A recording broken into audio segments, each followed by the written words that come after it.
భూలోకం ఒక్కటే స్థూలం, మిగిలిన లోకాలన్నీ సూక్ష్మ లోకాలు అని అన్నారు. అది నాకు కొంచెం అర్థం కాలేదు, కొంచెం చెప్తారా ప్లీజ్?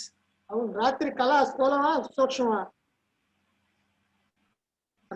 సూక్ష్మం. సూక్ష్మం అంతే. అంటే మరి ఇప్పుడు మనం అంటే ఇప్పుడు ఫిజికల్ గా చూస్తే మరి చంద్రుడు, సూర్యుడు, నక్షత్రాలు ఇవన్నీ కనిపిస్తున్నాయి కదా, మరి అవి స్థూలం కదా అని నా డౌట్ అన్నమాట. సూర్యలోకం అంటే ఆ సూర్యుడి లోకం కాదు, చంద్రలోకం అంటే ఆ చంద్రుడి లోకం కాదు. చంద్రుడు సూర్యుడి కంటే చాలా దగ్గరగా భూమికి ఉన్నాడు. చంద్రుడి దగ్గరికి పోవటానికి 2.5 రోజు పట్టుద్ది.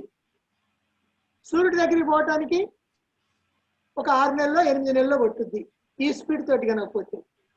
అంటే చంద్రుడు ఎక్కడున్నాడు? మన పక్క ఊర్లో ఉన్నాడు. సూర్యుడు ఎక్కడున్నాడు?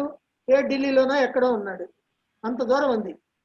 కానీ ఇప్పుడు మనం చెప్పే లోకాల్లో సూర్యలోకం కింద ఉంటుంది, చంద్రలోకం పైన ఉంటుంది.